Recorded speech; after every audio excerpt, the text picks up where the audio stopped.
Bienvenidos a un nuevo análisis. Hoy vamos a meternos con un concepto que, la verdad, parece estar en todas partes últimamente: el proteccionismo. Salen los titulares en los discursos de los políticos y casi siempre se presenta como una especie de escudo para defender lo nuestro, la economía local, los empleos. La idea, a priori, parece muy lógica. Parece lógica, y ese es precisamente su poder. Pero como suele ocurrir en economía, lo que parece evidente a primera vista, se complica en cuanto rascas un poco la superficie. Nuestro objetivo hoy, buceando en un análisis muy completo que recoge décadas de investigación, es precisamente hacer eso: rascar. Separar la paja del grano, ¿no? Exacto. Vamos a separar la retórica política de la evidencia económica, para entender qué pasa de verdad cuando un país decide, levantar muros comerciales. Me gusta esa idea de rascar la superficie porque tengo la sensación de que el proteccionismo es un tema con muchos ciclos. Hay épocas en las que parece que el libre comercio es el único camino y de repente, en cuanto llega una crisis, todo el mundo vuelve a hablar de proteger las fronteras. Es como una idea que nunca se va del todo. Has dado en el clavo.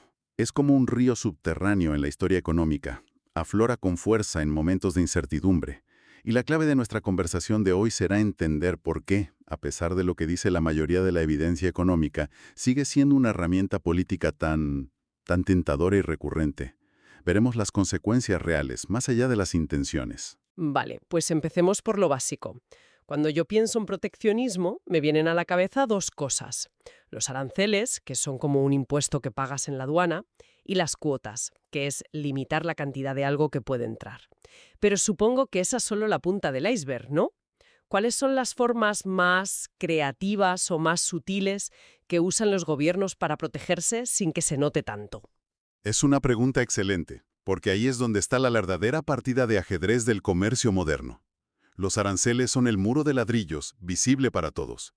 Pero el verdadero arsenal está en las barreras invisibles. Barreras invisibles. Suena casi a película de espías. Un poco, un poco. Por ejemplo, las barreras administrativas. Imagina que un país decide implantar una nueva normativa de seguridad eléctrica para, no sé, para tostadoras. Vale. Una normativa muy específica. Y mira qué casualidad, solo las tostadoras fabricadas localmente la cumplen. Las importadoras necesitarían rediseñar todo su proceso, lo que las hace inviables. Oficialmente no es un arancel, es una medida de seguridad. Ya. En la práctica es un muro, proteccionismo disfrazado de burocracia. Exacto. O piensa en la legislación antidumping. La idea original es buena: evitar que una empresa venda fuera a un precio artificialmente bajo para reventar el mercado. Para eliminar a la competencia, claro. Eso es. Pero el análisis que manejamos deja claro que, en la práctica, es un arma que se usa con muchísima frecuencia. Basta con acusar a un competidor extranjero de dumping, aunque sea difícil de probar, para justificar la imposición de aranceles punitivos. Y antes mencionaste también algo sobre las patentes, que no es lo primero que se me ocurriría al pensar en proteccionismo. Es una de las herramientas más sofisticadas. El académico Peter Draos lo argumenta muy bien. El sistema internacional de patentes puede funcionar como un proteccionismo encubierto para las economías más avanzadas. Si un país posee la mayoría de las patentes en sectores clave como la tecnología o la farmacia, pues puede usar ese poder para bloquear la competencia de otros países y mantener su dominio. No es un muro en la frontera, es un muro en el laboratorio. Entiendo. Entonces, ya sea con un impuesto directo, una regulación enrevesada o una patente, el objetivo final es el mismo: crear fricción, ponerle las cosas más difíciles al de fuera. Esa es la palabra perfecta: fricción. Se busca encarecer, ralentizar o directamente bloquear la competencia. Y esto nos lleva al corazón del debate. Por un lado, el argumento a favor es muy potente y muy visible. Vamos a salvar esta fábrica y los 200 empleos que dependen de ella. Es algo concreto, tangible. Claro, es una historia fácil de contar y que apela directamente a la gente. ¿Y cuál es la contrapartida? La contrapartida es mucho más difusa, más invisible. Los perjudicados son millones de consumidores que pagarán unos céntimos más por cada producto. Son las empresas exportadoras que sufrirán las represalias de otros países. Y en última instancia, es la economía en su conjunto, que se vuelve menos eficiente. Sobre esto, el consenso entre economistas es abrumador. La inmensa mayoría coincide en que, a largo plazo, el proteccionismo frena el crecimiento. ¿Hasta qué punto es abrumador? Porque en el debate público siempre parece que hay dos opiniones igual de válidas. En el debate público sí, en el académico no tanto. Hay una cita en nuestras fuentes del economista Stephen P. Mahe que es brutalmente clara. Él calcula que los beneficios del libre comercio pueden superar las pérdidas que generan una proporción de 100 a 1. 100 a 1. 100 a 1. Es una cifra que te hace pensar en la enorme desconexión que hay entre la evidencia económica y la discusión política. Es impactante, desde luego. Vale, todo este arsenal de herramientas y este consenso de que son perjudiciales suena muy teórico, pero ¿cómo se traduce esto en el bolsillo de la gente? ¿Lo notamos en el día a día? Absolutamente. Y aquí hay un punto que a menudo se pasa por alto. Un estudio de 2016 que se cita en el material llega a una conclusión muy interesante. El comercio internacional suele favorecer más a los pobres. Eso sí que es contraintuitivo. ¿Por qué? La lógica es sencilla. Las familias con menos ingresos dedican una parte mucho mayor de su presupuesto a comprar bienes de consumo, comida, ropa, pequeños electrodomésticos. El libre comercio, al aumentar la competencia, tiende a bajar el precio de precisamente esos bienes. Cada céntimo que se ahorran en la cesta de la compra tiene un impacto mucho mayor en su poder adquisitivo. Claro. Un ejemplo claro fue la entrada de China en la OMC. Para los consumidores occidentales supuso un acceso a productos mucho más baratos, que en la práctica funcionó como una subida de sueldo. Claro. Pero me imagino que si eres un trabajador de una fábrica que cierra por la competencia de esos productos más baratos, la historia se ve muy diferente. Por supuesto. Y ese es el drama. Los beneficios están repartidos entre millones, pero los costes están muy concentrados en comunidades y sectores específicos.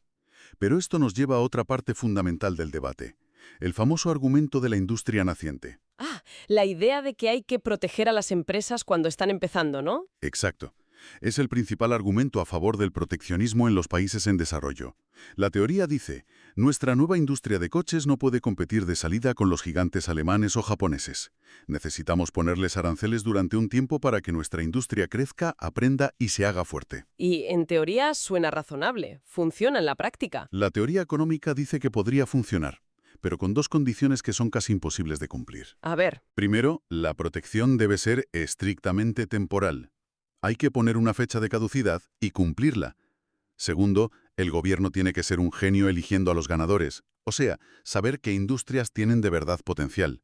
Y supongo que la historia nos dice que los gobiernos no suelen ser genios y que lo temporal se convierte en permanente. Has resumido décadas de historia económica en una frase. Las industrias protegidas se convierten en grupos de presión muy poderosos que luchan para mantener sus privilegios para siempre. Y los gobiernos, en lugar de elegir al próximo Google, a menudo acaban subsidiando a sectores ineficientes. Mencionas que los gobiernos no son buenos eligiendo ganadores.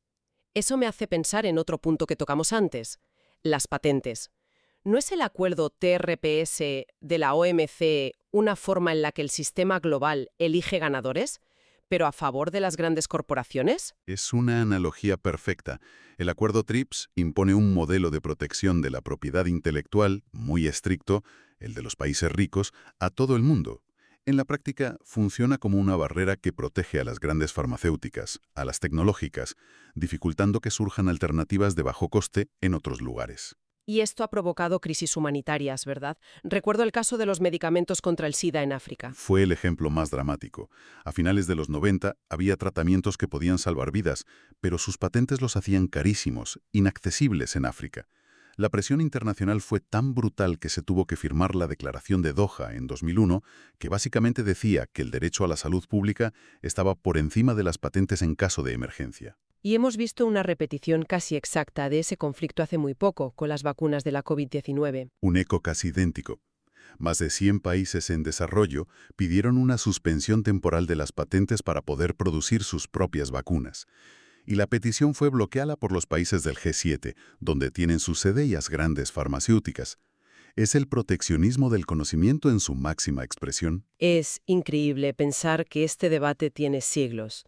Me sorprende leer en las fuentes que ya Adam Smith, en el siglo XVIII, advertía contra lo que él llamaba la sofistería interesada de los empresarios que pedían protección. Es que en el fondo los argumentos no han cambiado tanto. Smith decía, cuidado con los empresarios que vienen pidiendo favores, porque lo que es bueno para ellos no siempre es bueno para el país. Pero lo fascinante es que en su misma época ya tenía la réplica. El economista alemán Friedrich List acusaba a los británicos de una hipocresía tremenda. ¿En qué sentido? Pues básicamente la acusación de List era: qué casualidad que ahora que sois la mayor potencia industrial del mundo, defendéis el libre comercio, después de haberos pasado siglos protegiendo vuestra propia industria. Claro. Es la clásica jugada de patear la escalera. Una vez que has subido, la retiras para que nadie más pueda usarla. La historia del proteccionismo es, entonces, un péndulo que oscila entre estas dos visiones. Totalmente. Un péndulo constante. En el siglo XIX, el péndulo se movió con fuerza hacia el libre comercio en Europa, liderado por el Reino Unido. La abolición de las Corn Laws en 1846 fue un momento clave. Pero el mejor laboratorio para ver estas oscilaciones es la historia de Estados Unidos. ¿Por qué? Ha sido especialmente cambiante. Ha sido un caso de libro. El análisis que manejamos divide su historia en 3 eras muy claras. Primero, de 1790 a 1860, la era de los ingresos.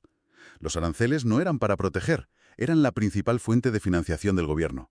Suponían casi el 90% de los ingresos federales. Vaya, el Estado se financiaba en la aduana, básicamente. Exacto. Pero todo cambia con la Guerra Civil.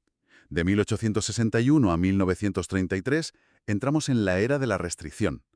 El poder pasa del sur agrario al norte industrial, que exige protección, y los aranceles se disparan. Y aquí es donde el análisis desmonta un mito muy popular. El de que esos aranceles convirtieron a Estados Unidos en una potencia industrial. Ese mismo. El historiador económico Douglas Irwin lo argumenta de forma muy convincente. No hay pruebas de ello. El crecimiento de EUU se debió a sus recursos, a la inmigración masiva y a su apertura a la tecnología y el capital europeo. El país creció a pesar de los aranceles, no gracias a ellos. ¿Y cuál es la tercera era? La era de la reciprocidad, que empieza en 1934, tras el desastre de la Gran Depresión. Ahí se produce un cambio de mentalidad radical y se pasa de la protección unilateral a la negociación de acuerdos para reducir barreras mutuamente. Una era que, según este análisis, ha durado hasta hace muy poco. Ya que mencionas la Gran Depresión, hay que hablar del gran villano de esta historia, el arancel Smoot-Hawley de 1930. Siempre he oído que fue esa ley la que provocó el crack del 29. ¿Fue realmente para tanto? Esa es la gran pregunta. Y la respuesta que da Douglas Irwin es mucho más sutil de lo que parece. Su conclusión es clara. El arancel Smoot-Hawley no fue la causa principal de la Gran Depresión. La crisis ya había estallado por razones financieras. Entonces, ¿su mala fama es inmerecida? No, para nada. No la causó, pero sí contribuyó a que fuera mucho más profunda y larga. Y lo curioso es que no fue tanto por su impacto económico directo, que fue relativamente pequeño. Las importaciones afectadas eran apenas el 1,4% del PIB de EU. Si no fue por el impacto económico, ¿dónde estuvo el verdadero daño? El daño fue psicológico y diplomático. Fue una bomba en las relaciones internacionales. En el momento en el que el mundo más necesitaba cooperar, la mayor economía del mundo aprobó unilateralmente la mayor subida de aranceles de su historia. Se percibió como un acto de egoísmo brutal, un sálvese quien pueda. Y me imagino que los demás países no se quedaron de brazos cruzados. Exacto. Desató una guerra comercial en toda regla. Todos los países subieron sus propios aranceles como represalia. El comercio mundial se hundió y el mundo se fragmentó en bloques hostiles. Básicamente le echó un bidón de gasolina al incendio en el peor momento posible. Uf, qué lección. Entonces, después de este recorrido, ¿con qué nos quedamos? Hemos visto que el proteccionismo es mucho más que un impuesto, que hay un consenso sobre sus perjuicios, pero que políticamente sigue siendo una idea potentísima. Nos quedamos con que es un conflicto de intereses real y que probablemente nunca desaparecerá. No es un debate entre buenos y malos. Es la tensión entre los beneficios concentrados y visibles para unos pocos. Una industria, una región. Eso es. Y los costes difusos e invisibles para la mayoría, que somos los consumidores y la economía en general. Y esa tensión parece estar aumentando de nuevo. Las fuentes que hemos manejado apuntan a que, desde la crisis de 2008, la tendencia a la apertura comercial se ha frenado e incluso revertido. Sin duda. Y la lógica política sigue siendo la misma que hace 200 años. Salvar una fábrica da titulares y votos. Ahorrarle a cada ciudadano 5 céntimos en un producto importado, no. Por eso, aunque la evidencia económica apunte en una dirección, la tentación política siempre apuntará en la otra. Es la gran paradoja del proteccionismo. Para terminar, me gustaría dejar una idea en el aire. Hay una frase clásica del pensador Frédéric Bastiat que dice que cuando las mercancías no cruzan las fronteras, lo harán los ejércitos, sugiriendo que el comercio trae la paz. Es una idea muy extendida. Lo es, pero el propio material que analizamos nos ofrece un contrapunto inquietante. El arqueólogo Lawrence H. Keeley argumenta que, si miras la historia, las guerras a menudo estallan precisamente entre socios comerciales importantes. El comercio crea riqueza, pero también crea dependencias, fricciones y nuevas arenas para el conflicto. Así que nos deja una pregunta final para reflexionar. ¿Es el comercio una garantía de paz o simplemente una forma más sofisticada de competir que a veces puede acabar muy mal?